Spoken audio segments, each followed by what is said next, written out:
आज हम आपको क़याम पाकिस्तान से लेकर आज तक के बड़े रेल हादसात के बारे बताते हैं और कोशिश करते हैं कि साथ ही इनकी वजूहात पर भी सरसरी सी बात कर ली जाए।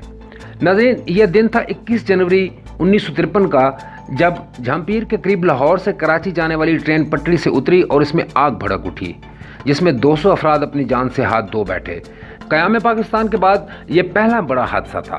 फिर रेल की तारीख का अनोखा वाक़या हुआ जब 2 नहीं बल्कि 3 ट्रेनें आपस में टकराईं और यह हादसा भी पाकिस्तान को नसीब हुआ। जी हाँ, 13 जुलाई 2005 को मकामी वक्त के मुताबिक सुबह 3:45 बजे एक अलमनाक हादसा घोटकी सिंध के करीब पेश आया। स्टेशन पर रुकी क्वेटा एक्सप्रेस को कराची एक्सप्रेस ने पीछे से टक्कर मार दी, जिससे कई बोगियां पटरी से उतर गईं।